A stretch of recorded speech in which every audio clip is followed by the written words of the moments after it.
would not be the same. Now I am become death, the destroyer of worlds. We have a report from the flight dynamics officer that the vehicle has exploded.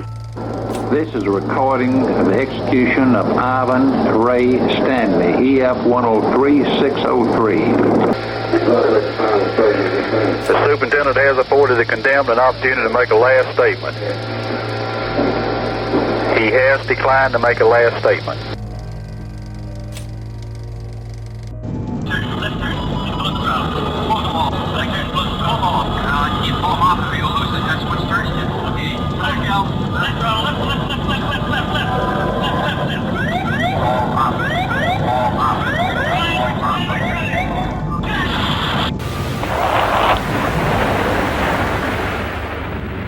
In the hush before oblivion, words take on a terrible weight. The bravado of battle, the brash pronouncements of a life lived loud, all fade before the stark, oncoming dark. Here, on the precipice of forever, the soul speaks, raw and unvarnished. We delve into the last testaments, the final breaths whispering through history's cracks. From condemned cells to desolate battlefields, these are the chilling pronouncements of those who stood face to face with the infinite and found only their reflection staring back. Listen close, for in these final echoes, we may glimpse the terrifying clarity, the desperate pleas, the final murmurs that crackle with the electricity of the unknown. Utterances teetering on the razor's edge between pronouncements of a shattered psyche and glimpses into the abyss beyond. Number 10, we have Robert Elton Harris. He said, "You can be a king or a street sweeper, but everyone dances with the Grim Reaper." He was arrested on July 5th of 1978 when him and his brother hijacked a car with two teenage boys in it. They ordered them to drive to a remote location where the brothers brutally murdered them, and then they used the vehicle as a getaway car when they robbed a San Diego bank. Robert Harris was arrested just 1 hour after the robbery, and he was charged with murder and auto theft, kidnapping, burglary, and bank robbery. One of the arresting officers was the father of one of the murdered boys, but he didn't realize that the victim was his son until later. He wasn't even able to recognize his son's face. That's how violent the murder was. Robert Harris was sentenced to death in 1979. After many appeals, he was finally executed in San Quentin's gas chamber on April 21st, 1992. Moving up this list with George Engel in at number 9. He was an anarchist who didn't like to follow any sort of rules or regulations. He was involved with a lot of activism and protests in the Chicago area. A protest bombing took place in Haymarket Square in Chicago that resulted in the death of 7 police officers, 4 civilians, and a lot of other people who were seriously injured. George Engel was actually at home playing cards while this riot broke out, and he was arrested the next day and charged with conspiracy in the bombings. He was convicted and sentenced to hanging, but before he took his last breath, he said, "Hurrah for anarchy. This is the happiest moment of my life." Roger Keith Coleman makes his last statement in at number 8. His case gained nationwide attention and major controversy because he maintained his innocence the whole time during his conviction and even right before he was executed. During his final last words, he said, "An innocent man is going to be murdered tonight. When my innocence is proven, I hope Americans will realize the injustice of the death penalty as all other civilized countries have." He was convicted in Virginia for assaulting and murdering his sister-in-law on the day that he has been laid off from work. After his death, the DNA evidence was reanalyzed, and in January 2006, the governor announced that the testing of the DNA evidence has conclusively proven that he was guilty of the crime. Okay, that's great and all, but why don't you think you should have done 1,000 tests on the DNA before you executed him? It makes no sense evidence? What if the DNA evidence proved that he wasn't guilty? What would the press conference look like then? Oops, we made a massive mistake and killed an innocent man. My bad. And now at number 7, we have Timothy McVeigh. He infamously said, "I am the master of my fate. I am the captain of my soul." If you guys remember, he was the one behind the Oklahoma City bombing, which killed 168 people and injured over 680 others. This bombing is actually the deadliest act of domestic terrorism in the United States. His execution date was set for June 11, 2001, and he made a request to have it publicly televised, but this motion was denied. He invited a composer to perform classical music on the night of his execution, and he requested to have a Catholic chaplain. He also requested 2 pints of mint chocolate chip ice cream as his last meal. He was executed by lethal injection, and his wait to be executed was way shorter than most inmates waiting on death row. He only spent about 4 years on death row, while most inmates spend an average of 15 years. The infamous Jeffrey Dahmer is next up at number 6. He was sentenced to 15 consecutive life terms for murdering 17 men and boys in the Milwaukee area, and this is between 1978 and 1991. He was also heavily into necrophilia, and he kept his victims' body parts in the freezer so that he can just eat them later. The interesting part of this story is that Jeffrey Dahmer wasn't given the death penalty. His inmate actually beat him to death because he said that Jeffrey Dahmer was a sick and creepy man. And yeah, he was. He used to make this person food look like human body parts, and he would cover them in ketchup to resemble blood. So according to Jeffrey Dahmer's murderer, his last words were, "I don't care if I live or die, go ahead and kill me." And now at number 5, we have Tom Blackjack Ketchum. He was an outlawed cowboy who murdered someone in 1895. After that, his gang fled to New Mexico, where they committed more robberies before he was captured during an unsuccessful attempt to rob a train. He was quickly arrested, put on trial, found guilty, and sentenced to death by hanging. When his execution date arrived, it was the biggest public display in the area because he was the first person to be hanged for a train robbery in New Mexico. However, things didn't go as smoothly as they hoped. Before he was hanged, he said this, "I'll be in hell before you start breakfast, boys, let her rip." And right after that, he said the rope completely decapitated him, and it is said that his headless body landed on its feet and stayed standing upright for quite some time. John Wayne Gacy had 3 famous last words, and this comes into number 4. He kept it short and sweet when he said, "Kiss my ass." I don't know about you guys, but I think I would have, a lot more to say for my final words than "kiss my ass." But then again, he was a textbook serial killer who didn't really have any emotions. He was known as the Killer Clown because he used to dress up as Pogo the Clown and perform at many charitable events and birthday parties. He took the lives of at least 33 young boys in Illinois, and he would bury their bodies underneath his home. So when he was convicted of sexual assault in 1968, the police were able to find all of the dead bodies that he tried to cover up. Despite a bunch of corpses being found underneath his own home, he maintained his innocence. But he was found guilty in 1980 because there was just so much compelling evidence against him. He was given multiple death penalties and life sentences, and finally, after being on death row for 14 years, he was executed by lethal injection. Aileen Wuornos is up next at number 3. Aileen had a terrible childhood that was full of abuse and abandonment, so it's almost no surprise that she went on a killing rampage that would define her as America's most infamous female serial killer. She worked as a prostitute, and she killed 7 men that picked her up along the highway. Aileen said that all of her murderers were out of self-defense, but she was also convicted and sentenced to death for 6 of the murders. She was executed by lethal injection on October 9, 2002, but before she died, she said this, "I just like to say, I'm sailing with the Rock, and I'll be back like Independence Day with Jesus, June the 6th. Like the movie, a big mothership of all, I'll be back." I don't even know what this even means, but I am pretty scared. And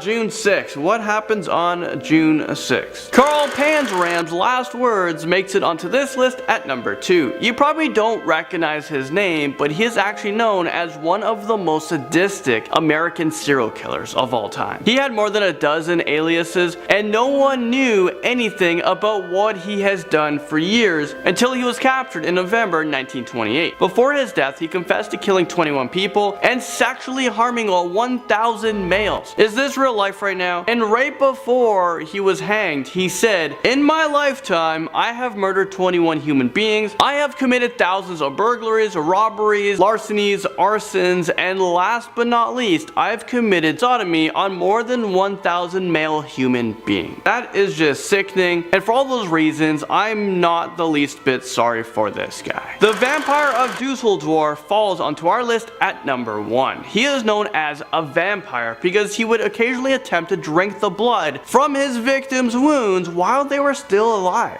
But eventually he was arrested and sentenced to death by beheading because he committed a series of murders and sexual assaults. He even admitted to killing a 9-year-old girl. It is confirmed that he murdered at least 9 people, but the police suspected that he brutally murdered a lot more people. So one evening before his death, he ordered a Wiener Schnitzel, a bottle of white wine, and fried potatoes, and the next morning he was taken to the guillotine to have his head chopped off. But before he left this world, he made one last scary statement that probably haunted the people that were at his execution. He said, "Tell me, after my head has been chopped off, will I still be able to hear, at least for a moment, the sound of my own blood gushing from the stump of my head? That would be a pleasure to end all pleasures." I mean, yeah, after hearing that, I'm definitely gonna have nightmares, and if that wasn't enough, his mummified head is on display right now in a Wisconsin museum after doctors tried to cut it open to find reasons behind his evil. I mean, you can't make this stuff up.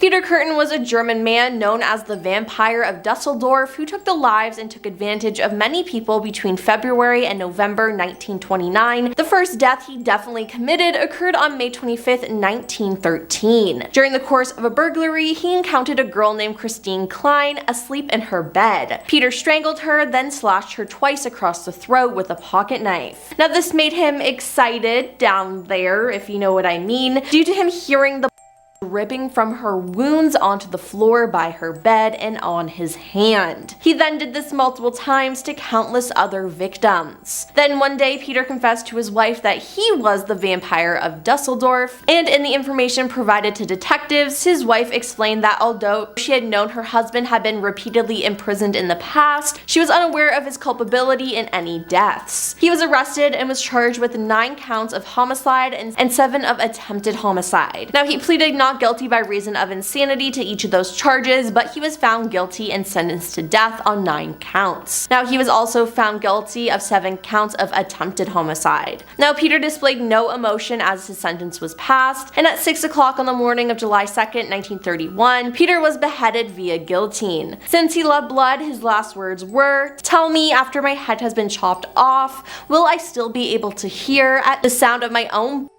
gushing from the stump of my neck? That would be a pleasure to end all pleasures." Now that is just disgusting and ew. Number 9. Genghis Khan. Genghis Khan was the founder and first Khagan of the Mongol Empire, which later became the largest adjoining land empire in history. Having spent the majority of his life uniting the Mongol tribes, he launched a series of military campaigns which conquered large parts of China and Central Asia. In the 13th century, he ended the lives of so many peasants that carbon dioxide levels in the atmosphere were significantly reduced as a result. Now during his 21-year reign, his destructive armies were responsible for the deaths of up to 40 million people. He died in August of 1227, but his death was kept a closely guarded secret. Now according to legend, Genghis Khan's last words were, "I have conquered for you a large empire, but my life was too short to take the whole world, that I leave you." Now whether he uttered those short sentences or not, his successors were more than happy to take up the challenge. Number 8. Jeffrey Dahmer. Jeffrey Dahmer ended the lives of many young men in Milwaukee, where he would then then dismember them. It has been reported that he ended the lives of 17 males between 1978 and 1991. A detailed search of his apartment revealed 4 severed heads in his kitchen. A total of 7 skulls, some painted, some bleached, were found in his bedroom and inside a closet. Investigators discovered collected blood drippings upon a tray in the bottom of Jeffrey's refrigerator, plus 2 human hearts and a portion of an arm muscle. In his freezer, investigators discovered an entire torso, plus a bag of human organs and flesh stuck to the ice at the bottom. Elsewhere in the apartment, investigators discovered 2 entire skeletons, a pair of severed hands,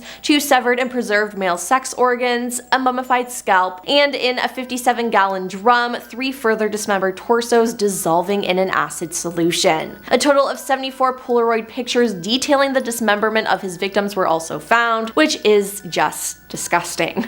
Although he was diagnosed with borderline personality disorder and a psychotic disorder, he was found to be legally sane at his trial. He was convicted of 16 counts of ending someone's life and was to serve 16 terms of life imprisonment on February 17, 1992. Then on November 28, 1994, he was beaten to death by Christopher Scarver, a fellow inmate. His last words were, "Christ Jesus came to the world to save all sinners, of whom I am the worst." Number 7. Eileen Wuornos. Eileen Wuornos was an American serial slayer and prostitute who operated in Florida. In 1989 to 1990, while engaging in street prostitution along highways, she shot and robbed 7 of her male clients. Now, she claimed that her clients had either taken advantage of or tried to take advantage of her, and that all the deaths were committed in self-defense. Eileen was sentenced to death for 6 of the deaths, and on October 9, 2002, after 12 years on Florida's death row, she was executed by lethal injection. Her last words were, "I'd just like to say I'm sailing with the Rock, and I'll be back like Independence Day, with Jesus, June 6th. Like the movie, Big Mother Ship and all, I'll be back." Now, that's incredibly unsettling, and I do not like that she said that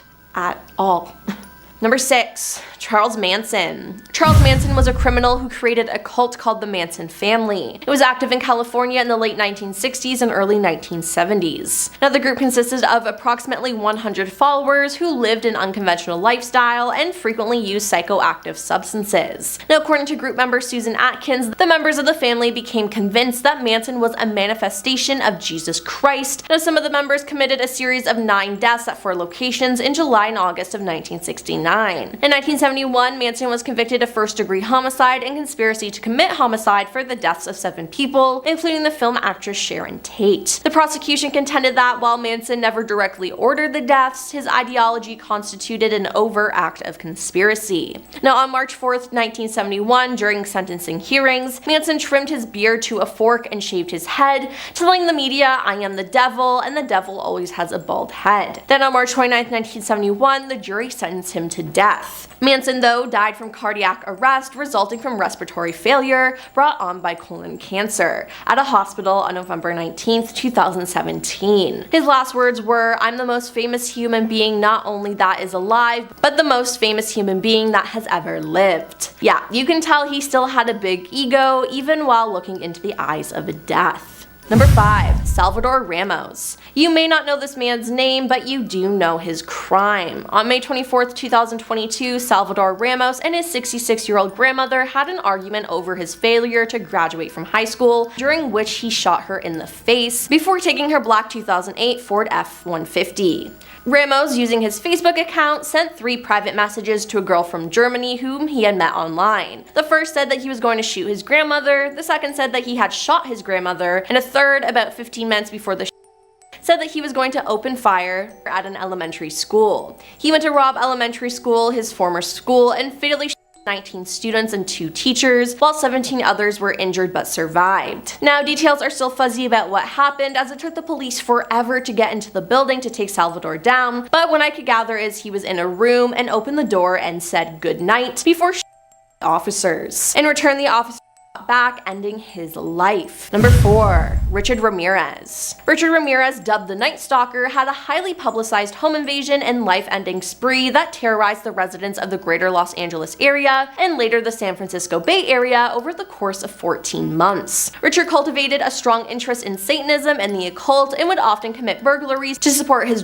addiction, many of which were later frequently accompanied by ending people's lives and taking advantage of them. Now, he also frequently enjoyed degrading and humiliating his victims, especially those who survived his attacks or whom he explicitly decided to live by forcing them to profess that they loved Satan or telling them to swear on Satan. Now, he was eventually caught, and in 1989 he was convicted of 13 counts of taking someone's life, 5 attempts of taking someone's life, 11 counts of taking advantage of a person, and 14 burglaries. He was sentenced to death and was on death row. While awaiting his scheduled death, he died on June 7th, 2013 due to health complications, but his last words were, "I am beyond good and evil, I will be avenged." All I gotta say is, I hope he doesn't get avenged. Number 3. Albert Fish. Albert Fish ended the lives of many of the young and was suspected in at least 5 homicides. He was nicknamed the Boogeyman for his predatory behavior. He confessed to 3 deaths that police were able to trace to a known homicide, and he confessed to stabbing at least 2 other people.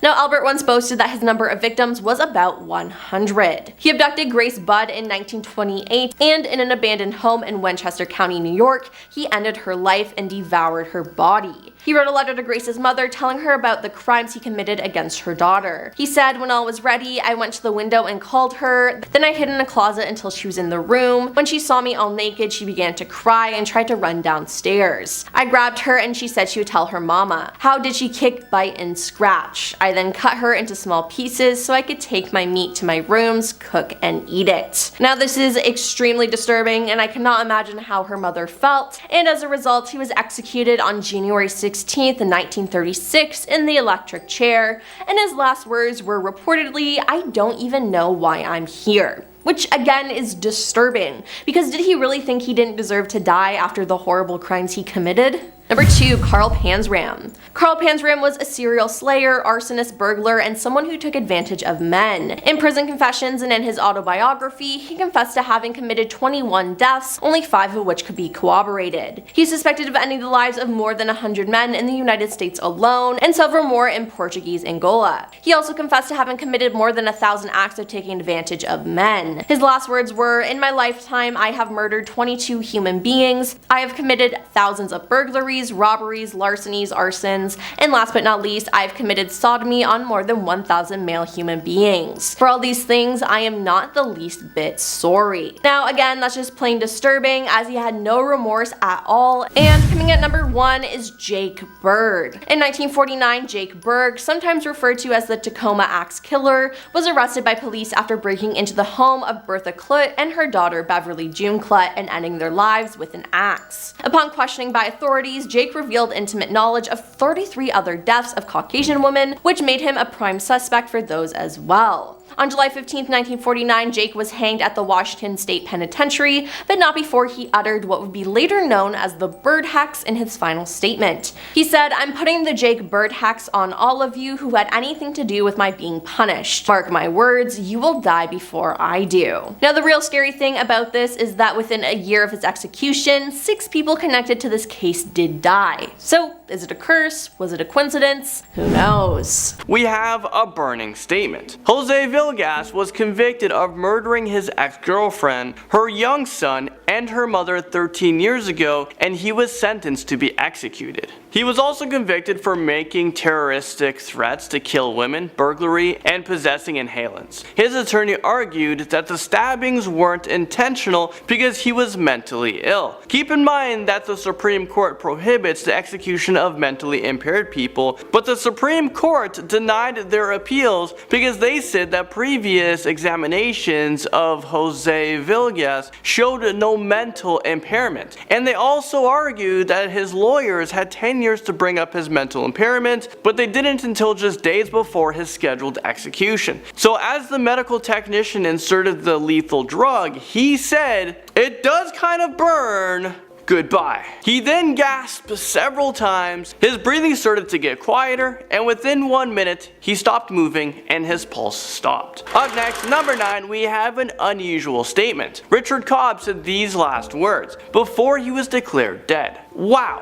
This is great. This is awesome. Thank you, Warden." Well, I think it's safe to say that his final statements was very odd. It seems like he actually was enjoying being executed. Witnesses looking through the glass in a small confined room. He looked calm, looking up at the ceiling. I expected him to have some remorse, which I didn't. I didn't have any. The witnesses in the room were left confused and unfulfilled. It's like he did this on purpose because he didn't want the victim's family to get closure. Richard Cobb actually spent a decade on death row for murdering a man who abducted and later killed during a convenience store robbery. After the drug entered his system, his head hit the pillow and his neck twisted with his mouth wide open. 15 minutes later, he was declared dead. Moving up this list, or down this list, depends on how you see it. At number 8, we have Joshua Bishop. During his final moments alive, he said, "I feel it. I don't know about you guys, but the statement gives me the chills. When I was reading Inmate's last words, a lot of them actually say that they feel the drug entering their body and that they can feel that death is near. That is just something so unsettling about the statements that I cannot explain." On the night on June 24th, 1994, he had spent the night drinking and smoking crack with 2 other people. He tried to steal car keys from Leverett Morrison, who was sleeping at the time, but things didn't go according to plan. Joshua Bishop beat Leverett Morrison to death and dumped his body between 2 trash cans and burned his Jeep. He was arrested within 24 hours after the murder, and he quickly confessed and immediately began to show remorse. However, after the trial, he was convicted and sentenced to die by lethal injection. His lawyers tried to appeal this decision by saying that he is a reformed man and he has turned all of a sudden somehow into a model citizen. They even submitted written statements by the victim's family saying that they didn't want to have him executed, but all of the appeals were denied. A hellish statement makes its way onto this list at number 7. Lavinia Fisher said, "If you have a message and want to get it to hell, give it to me. I'll carry it." Is this real life right now? Well, I guess she knew exactly where she was heading. It wasn't up. It is argued that she is the first woman serial killer in the United States, and she was arrested and sentenced to death by hanging, but she never actually killed anyone. According to the story, Lavinia and her husband ran an inn just outside of Charleston. When a single person checked in, Lavinia would use her charm to gain their trust. Once they felt at ease with her, she would give them a cup of tea that was poisoned. Once the poison entered their body, the person would go to sleep and she would steal their possessions. It was actually her husband that did the stabbings, but as it turns out, she was arrested and hanged in 1820, and it is believed that her spirit still haunts the old city jail. Up next, number 6, we have James Jackson. Before he was executed, he said, "See you all on the other side. Warden murdered me. I am ready to roll. Time to get this party started." James Jackson was not a model citizen, that's for sure. He was a white supremacist who stabbed a 66-year-old black man to death with a sword in New York. He was quickly charged with second-degree murder as a hate crime, and when he was arrested, he told police that he hated black men for at least the past 10 years. But Jackson allegedly told detectives he had bigger plans. Mr. Jackson regarded the killing as practice prior to going to Times Square to kill additional black men. He was motivated by his strong hatred, and he fully intended on killing as many black men as he could. Well, thankfully he was caught and arrested before he was able to cause any more harm. Number 5 brings us over to George Harris, who made a disturbing last statement. He said, "Somebody needs to kill my trial attorney." After he won $500 on a craps game in Kansas, he exchanged his winnings for 2 machine guns, and then he had another man hold on to them for safekeeping. But when George Harris came back for his guns later that night, the man told them that he didn't know where they were, so he shot them dead with a revolver. There was just so many questions left unanswered, like why does one person need 2 machine guns, and who misplaced the deadly weapons? This is all very strange, but George Harris was eventually sentenced to death by lethal injection on September 13th, 2000, and apparently he wasn't happy with his lawyer's performance during the trial. Stephen Woods creeps onto this list at number 4. He was sentenced to the death penalty in Texas after a jury convicted him of capital murders of several drug dealers, even though someone else confessed to the killings. But Texas has an unusual law that allows a defendant to be put to death for a murder that someone else crimes committed. He was given a lethal injection, but before he died, he said these final last words. "You're not about to witness an execution, you're about to witness a murder. I am strapped down for something that Marcus Rhodes did." After his final statement, he took several deep breaths before he stopped moving completely. Can you imagine being killed for a crime that you didn't directly commit? Yes, he was present during the murders, but he never actually killed anyone. Do you guys agree with the death penalty, or do you guys think that it's cruel and an unusual punishment? What if you never killed anyone, but you were still a part of it? Let me know your thoughts in the comment section below, because I'm really curious. And now number 3, we're going to be talking about Jonathan Green's last words before death. This inmate used his last breath to maintain his innocence of the murder of a 12-year-old girl. He was arrested for abduction, sexual abuse, and strangulation of a young girl whose body was found at his home.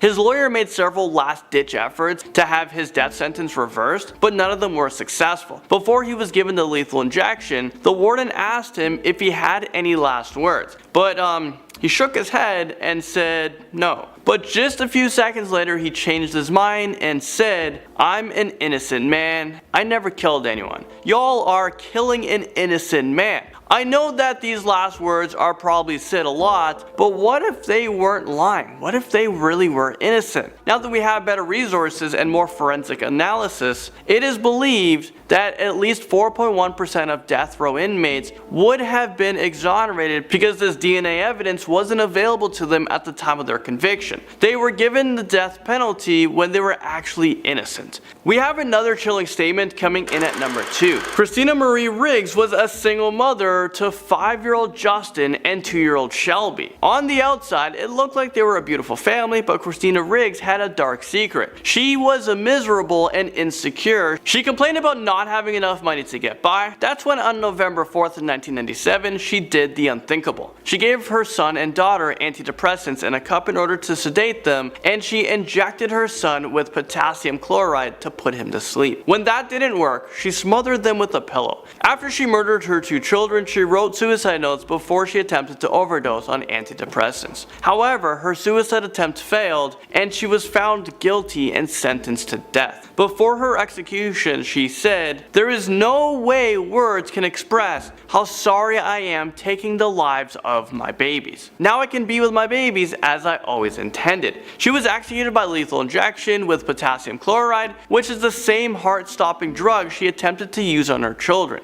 And finally, number 1, we have Benny Demps. He was sentenced to death by lethal injection for murdering another inmate before he was killed. He blamed his executioners of butchering him with a needle. He said, "They butchered me back there. I was in a lot of pain. They cut me in the groin. They cut me in the leg. I was bleeding profusely." I'm not really sure what this guy is complaining about because they're about to kill him. Why does he care about anything at this time? So he also said, "This is not an execution, it is a murder." Apparently the medical technicians cut him several times as they were trying to insert the IV, and because he was just an inmate, they didn't treat him with any dignity or respect. Although he was a convicted murderer, and I don't know, I guess this is up for debate. What do you guys think? Do convicts who are about to be put to sleep, for a crime they committed, should they be treated right? Should they be treated the right way? I don't know. I don't think so. Well, this man is about to die anyway. Is he suffering enough? Should he be treated fairly as a human being up until death? So for his last meal, he ordered barbecue chicken and beef, french fries, salad, Spanish rice, cherry vanilla, and butter pecan ice cream. Spot, we have Michael Ney. Michael Ney was a first duke, and he was the first prince of the Moskva,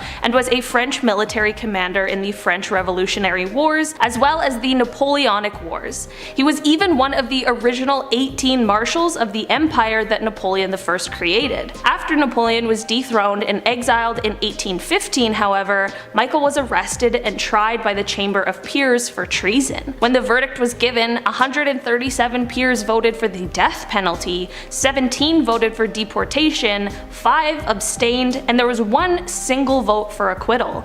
Unfortunately, this was a majority rules situation, and Michael was sentenced to death by the firing squad. On December 7th, 1815, Michael was put in front of a firing squad and he refused to wear a blindfold. He was surprisingly given the right to order the fire himself, and before doing so, these are the final words that he spoke. "Soldiers, when I give the command to fire, fire straight at my heart. Wait for the order. It will be my last to you. I protest against my condemnation. I have fought 100 battles for France and not one against her. Soldiers, fire." I couldn't imagine having to be the one to order your own death, especially when you don't want to die, so this one definitely leaves quite an eerie feeling. In our number 9 spot today we have Pompey the Great. Before I dive into this one, guys, please don't forget to hit the thumbs up button if you're enjoying the video so far, because it really helps us out. Pompey the Great is the oldest person on this list, as he was born in 106 BC and passed away in 48 BC at the age of 57. Pompey was a Roman general, and his career played a significant role in the evolution from a republic to an empire. At one point he was an ally of Julius Caesar, but they became enemies, and this is what led to Pompey's death. In 48 BC there was a civil war in which Caesar beat Pompey's army, and Pompey began to retreat to Egypt. Once he got there, he hoped that King Ptolemy would help him, but unfortunately the king feared Caesar, so instead the king invited him ashore at Pelusium, and it was there that Pompey was assassinated. Pompey's final words were to one of the assassins, and it seems as though Pompey recognized him. He said, "I am not mistaken, surely, in believing you to have been formerly my fellow soldier. Certainly being assassinated is never good, but by people you know and possibly trusted is definitely quite a dark twist." In our number 8 spot today we have Sir Philip Sidney. Sir Philip Sidney was born in November of 1554 and was an English poet and soldier, and is one of the most prominent figures of the Elizabethan era. In 1586 he joined Sir John Norris in the Battle of Zutphen. Sorry if I said that wrong, in the fight against the Spanish, but it was during this battle that he was shot in the thigh, which would ultimately lead to his death. One of the most well-known stories about Sir Philip Sidney is when he was laying wounded next to another soldier who was also wounded. He spoke his last words to the other soldier when he was giving him his water. He said, "Take it. Thy need is greater than mine." It seems as though he must have known he was about to pass, but it also shows the kind of person he was, which seems to be a very noble person. He certainly left a legacy, considering we are still here talking about him today. In our number 7 spot today we have Joachim Murat. Joachim Murat was a marshal of the empire and an admiral to Napoleon, and he was also the king of Naples from 1808 to 1815. A lot of people attribute his titles to the fact that he actually married Napoleon's younger sister, Caroline Bonaparte, but he is also remembered as brave and charismatic. He was also known as a fancy dresser, so he gained the nickname the Dandy King, which I love. After the fall of Napoleon, he was captured by the forces of King Ferdinand IV of Naples, and was eventually tried and sentenced to death by firing squad. When the time came, he refused a chair and a blindfold and said, "I have braved death too often to fear it." He then stood up tall and proudly and kissed a carving of the face of his wife that he had with him, and then he spoke his final words, which were, "Soldiers, do your duty, straight to the heart but spare the face. Fire." Honestly, I don't know how these people stay so calm and collected during these undoubtedly terrifying moments. In our number 6 spot today we have Major Lloyd Williams. Major Lloyd Williams was born in 1887 and was an officer in the United States Marine Corps and passed away fighting in World War I. On June 11th of 1918 he was leading an assault and had been sent to help the French army in the Battle of Belleau Wood, which barely left anyone on their side alive. When they first arrived, they found the French retreating already, but Lloyd did not want to. When a French major told Lloyd to retreat, he told him to go to hell, which I guess I can appreciate. Later in the battle, Lloyd found himself gassed and injured by shrapnel and was down on the battlefield, severely injured.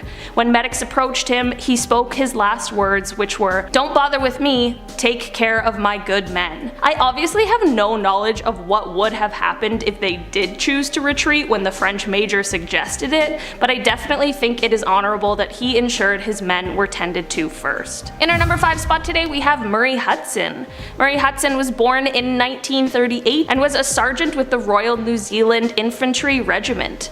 On February 13th, 1974, Murray was a drill instructor and was supervising a training exercise when things really took a turn for the worst. One of the officers in training, or a non-commissioned officer who was participating in this training exercise, accidentally armed a grenade that he was about to throw.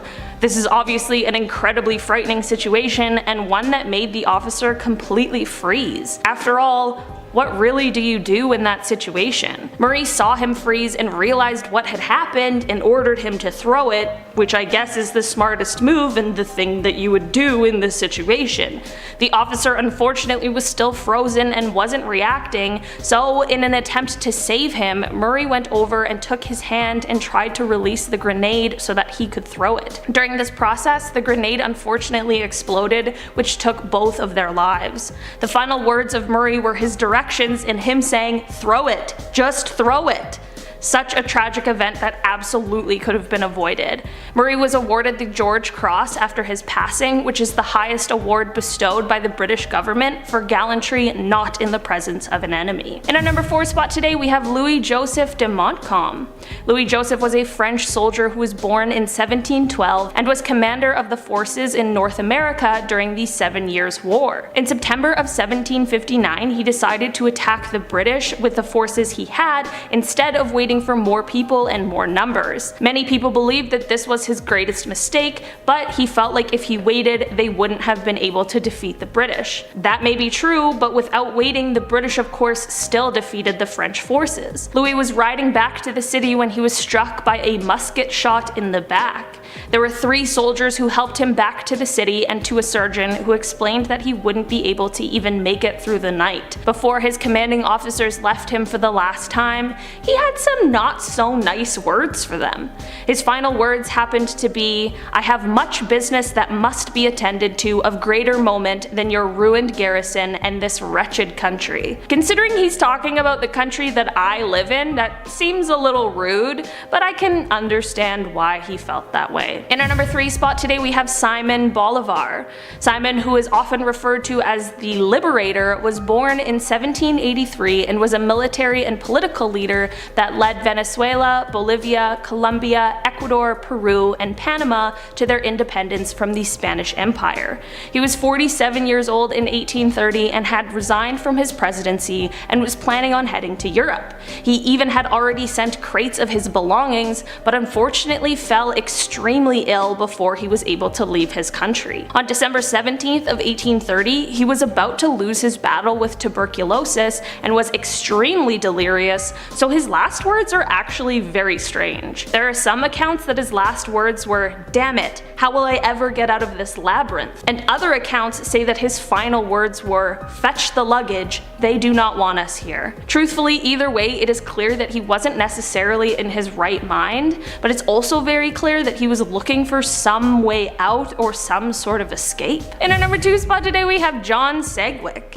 John Sedgwick was born in 1813 and was a military officer and Union Army general during the American Civil War. On May 9, 1864, he and his men were at the Spotsylvania courthouse and he was directing different placements when Confederate sharpshooters, who were around 1,000 yards away, began shooting at them. This of course caused for some of John's men to duck for cover like any regular human being would when being shot at. I'm not exactly sure why, but John seemed to have have been less concerned with the shots and more concerned with the soldiers taking cover, and he continued to strut around and say, "I'm ashamed of you. They couldn't hit an elephant at this distance." It was unfortunately just a few moments later that he was fatally struck by a bullet just under his left eye. His chief of staff, Martin T. McMahon, was close to him and heard his last words and tried to catch him as he fell.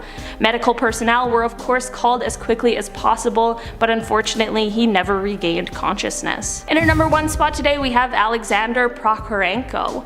In 2016, Alexander was a senior lieutenant with the Special Armed Forces of the Russian Armed Forces. He was 25 years old at the time and was fighting in the Syrian civil war.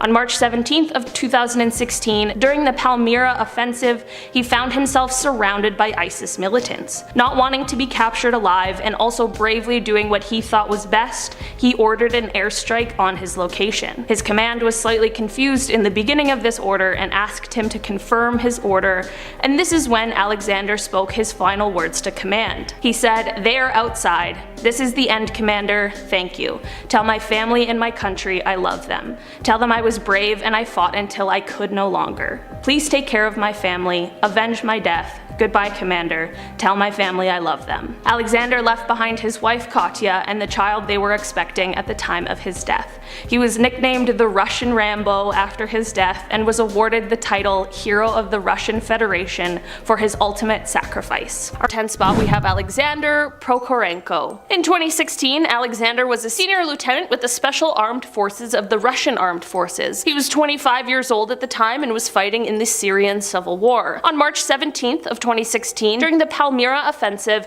he found himself surrounded by ISIS militants. Not wanting to be captured alive and also bravely doing what he thought was best, he ordered an airstrike on his location. His command was slightly confused in the beginning of this order and asked him to confirm his order, and that is when Alexander spoke his final words to command. He said, quote, "They are outside. This is the end, Commander. Thank you. Tell my family and my country I love them. Tell them I was brave and I fought until I could no longer. Please take care of my family. Avenge my death. Goodbye, Commander.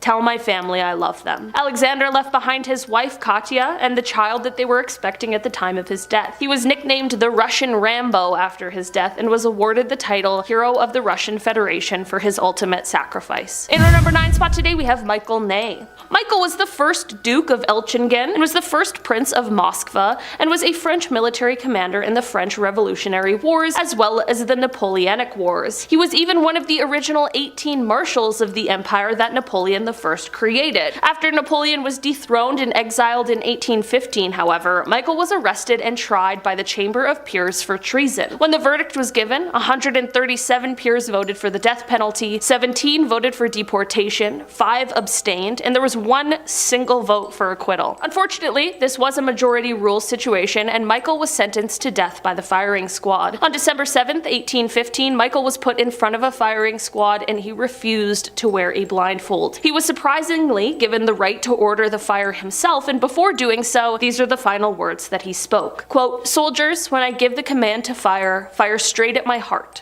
Wait for the order, it will be my last to you. I protest against my condemnation. I have fought 100 battles for France and not one against her. Soldiers, fire." I couldn't imagine having to be the one to order your own death, especially when you don't want to die, so this one definitely leaves quite an eerie feeling. In our number 8 spot today we have Gregorio del Pilar. Gregorio was a general of the Philippine Revolutionary Army during the Philippine-American War and is known for being one of the youngest generals in the Revolutionary Army at just the young age of 22 years old. He was nicknamed Boy General and was also known for being quite a ladies' man. In 1896, Gregorio finished his Bachelor of Arts and was going on to complete more education, but when the revolution broke out, he enlisted himself for military service. In 1899, the Americans were advancing on the Tiré Pass, and this is the battle that unfortunately was Gregorio's last. He was sadly shot in the neck and died almost instantly. While his last spoken words weren't recorded, it was his final diary entry that I want to talk about today. His final entry read, quote, "The general has given me the pick of all the men that can be spared and ordered me to defend the pass. I realize what a terrible task has been given to me. me. And yet, I felt that this is the most glorious moment of my life. What I do is done for my beloved country. No sacrifice can be too great. It obviously shows how incredibly dedicated he was to his country, and perhaps he had some sort of inkling that this battle just may be his last. At the end of the day, his legacy certainly lives on. In our number 7 spot today, we have Murray Hudson. Murray Hudson was born in 1938 and was a sergeant with the Royal New Zealand Infantry Regiment. On February 13th, 1974, Murray was a drill instructor and was supervising a training exercise when things took a really dark turn. One of the officers in training, or a non-commissioned officer who was participating in this training exercise, accidentally armed a grenade that he was about to throw.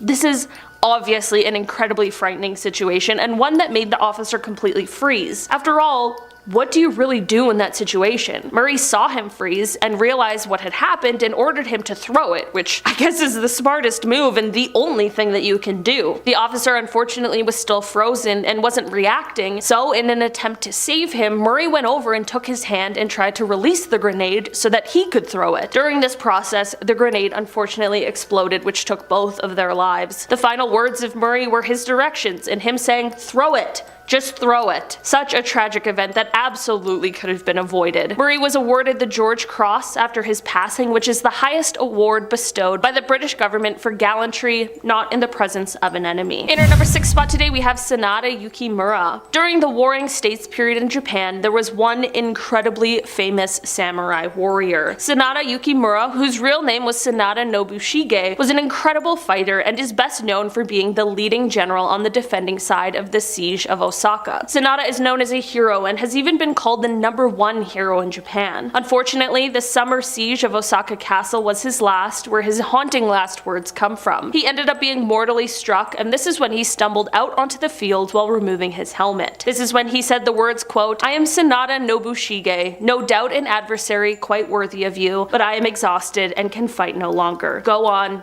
Take my head as your trophy." These truly might be some of the coolest last words ever, and that is sincerely a reflection of the type of warrior he was. In our number 5 spot today, we have Sir Philip Sidney. Sir Philip Sidney was born in November of 1554 and was an English poet and soldier, and is one of the most prominent figures of the Elizabethan era. In 1586, he joined Sir John Norris in the Battle of Zutphen in the fight against the Spanish, but it was during this battle that he was shot in the thigh, which would ultimately lead to his death. One of the most well-known stories about Sir Philip Sidney is when he was lying wounded next to another soldier who was also wounded. He spoke his last words to the other soldier when he was giving him his water. He said, "Take it. Thy need is greater than mine." It seems as though he must have known that he was about to pass, but it also shows the kind of person he was, which seems to be a very noble person. He certainly left a legacy, considering we are still here talking about him today. In our number 4 spot today, we have John Sedgwick. John was born in 1813 and was a military officer and Union Army general during the American Civil War. On May 9th, 1864, he and his men were at Spotsylvania Courthouse, and he was directing different placements when Confederate sharpshooters, who were around 1,000 yards away, began shooting at them. This of course caused for some of John's men to duck for cover like any regular human being would when being shot at. I'm not exactly sure why, but John seemed to have been less concerned with the shots and more concerned with the soldiers taking cover, and he continued to strut around and said, quote, "I am ashamed of you. They couldn't hit an elephant at this distance." It was unfortunately just a few moments later that he was fatally struck by a bullet just under his left eye. His chief of staff, Martin T. McMahon, was close to him and heard his last words and tried to catch him as he fell. Medical personnel were of course called as quickly as possible, but unfortunately he never regained consciousness. In our number 3 spot today, we have Henri de la Tour d'Auvergne. Henri was a French general who has gone down in history as one of the greatest military commanders in modern history. During the Dutch War in the summer campaign in Salzburg on July 27th, 1675, Henri was struck by one of the first shots. I believe it was also a cannonball, so it was just really not a good scene. He laid on the ground, barely able to breathe, when he uttered his last words, which were, quote, "I did not mean to be killed today." Aside from that being very honest, it's also quite sad. I always like to picture people's final moments as peaceful, or just hope that they have no idea what's happening, but this was of course not the case for him. After his passing, when his death was announced, people all over were mourning the loss, as he was an incredibly well-respected man. In our number 2 spot today, we have Jan Žižka. Jan is a hero in Czech and was lovingly nicknamed One-Eyed Žižka after he lost one and then both eyes during battle. He is still regarded as one of the most prominent military leaders despite living so long ago, which certainly is quite a legacy. There was quite a bit of time during his life where he and his men were fighting against King Sigismund, who is the king of Bohemia. Jan didn't end up passing away in battle, however. He actually died of the plague in 1492. After his passing, his men called themselves orphans because they felt like they had lost their father, and if that doesn't speak to the kind of leader he was, this next bit definitely will. It has been recorded that his last words were, quote, "Make my skin into drumheads for the Bohemian cause." While kind of gross in thought, I think it definitely shows his commitment and passion and how he wanted to lead his men into battle any way he could, even after his passing. In our number 1 spot today, we have Maynard L. Beamy Beamsdorfer. Maynard was a World War II hero who luckily went on to live a very long life after his duty was over. He ended up passing away at the age of 92, and really, who could be upset at making it that far in life, especially when you survived such a high-risk job? He passed away in 2016 and was thankfully surrounded by his family, which truly makes his death one of the most pleasant on this list, which I am very glad about. His final words spoken to his family were, quote, "Did I do good?" I think that is both very sweet and quite sad at the same time. It's wonderful that he was able to be around family, and I am certain they assured him that he did, in fact, do very good. I hope in his final moments he really did feel proud of himself, and I hope when he slipped away, he knew the answer to his question. Starting off our list today, we have the chilling and true last words of convicted killer Lionel Herrera. In 1982, Herrera was sentenced to death for killing 2 Texas police officers with a handheld projectile weapon. You guys make fun of me in the comments, but I can't say that word on here, so give me a break. Anyways, Enrique and David were the names of the officers. Right before Enrique died, he actually identified Herrera as the killer after being shown just one single photograph while in hospital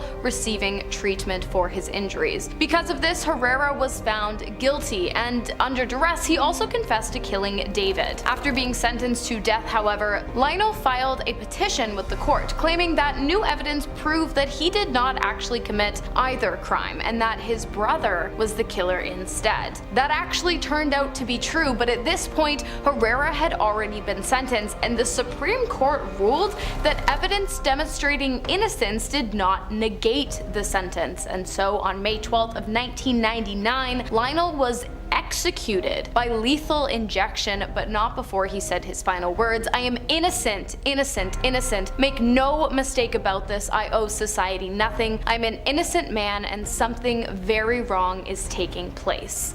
It was. He was completely innocent, but the government refused to change his sentence, and he died. Next on our list, we have the final words of Peter Curtin, aka the Dusseldorf Vampire, who was sentenced to death on July 2nd of 1931 for violating and killing almost 60 people. Not only that, but on occasion he would drink the BLOOD of his victims as well. Can't say that on here either. He was also referred to as the Dusseldorf Monster because of the rash and brutal nature in which he would impale his victims. On the day of his execution via guillotine, he said his final words, which were as follows: "Tell me, after my head has been chopped off, will I still be able to hear, at least for a moment, the sound of my own BLOOD gushing from the stump of my neck? That would be the pleasure to end all pleasures."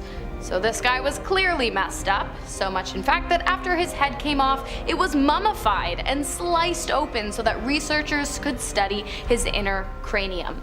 Nothing unusual was found, the guy was just a psychopath, but his split head is now on display at Ripley's Believe It or Not in Wisconsin Dells, viewing included in the price of general admission. This is not an ad. Next, we have the last words of a terminal cancer patient submitted by a hospice care worker who believes he might have met the devil. During the days leading up to the patient's death, his mother visited often, each time urging her son to lighten up and accept Jesus into his heart. The man would repeatedly swing at his mother and tell her to F herself. On the patient's final day, his family was called into the room to say their goodbyes. The man's eyes glossed over, and so his mother leaned in and whispered, "Go towards the light, towards Jesus." With the man's dying breath, he opened his eyes, looked right at his mother, and said, "F fear Jesus, before his head fell to the side. Moments later, however, his eyes opened again, but this time in horror. He screamed, "Oh shite, oh shite, oh no," and then he made some kind of guttural noise before falling back on his bed and dying. What he saw? No clue. I don't think I want to know. Next up, Mary Blandy, the last words of Mary Blandy. On April 6th of 1752, Blandy was sentenced to death after she was found guilty of killing her father. You see, she was a spinster, which at the time meant she was mid-20s and unmarried and aging by the day, because mid-20s was old back then. She was also in love with a captain named William Henry Cranstoun. Only problem was, he was already married. But despite this small detail, the pair went ahead and got engaged. When Blandy's father found out, he was livid and demanded that the two break it off. So William came up with a plan. He gave Mary Blandy a love potion and told her to give it to her father, saying that it would change his mind in regards to the engagement. She did, and her father died. Whether or not she was aware that the potion was actually just a bottle of arsenic remains unknown. But nevertheless, she was convicted of the killings while William got off scot-free. On the day of her death, wearing a loose, billowing skirt, she was taken to the gallows, where she uttered her final words, "For the sake of decency, gentlemen, do not hang me high."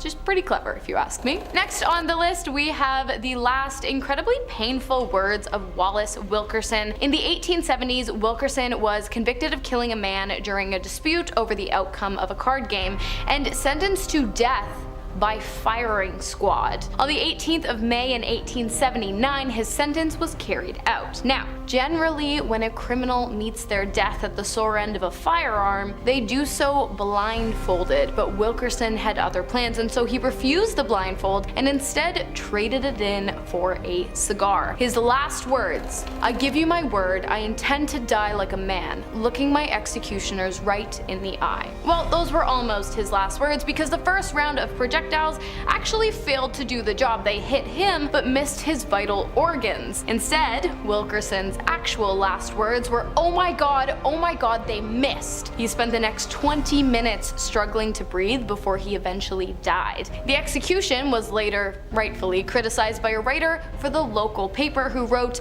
"The French guillotine never fails." Next, we have the final words of Wesley Allen Dodd, who in 1989 pled guilty to the violation and killing of 2 young brothers in Washington and the killing of another young man in Oregon. This was after Dodd had already been arrested several times on other violation charges and sentenced to court-ordered therapy. In a strange turn of events, he actually denied the appeal of his case, and so he was sentenced to death at the gallows by his own request. When the rope was placed around his neck, he spoke his final words. I was once asked by somebody, I don't remember who, if there was any way violation offenders could be stopped. I said no, I was wrong.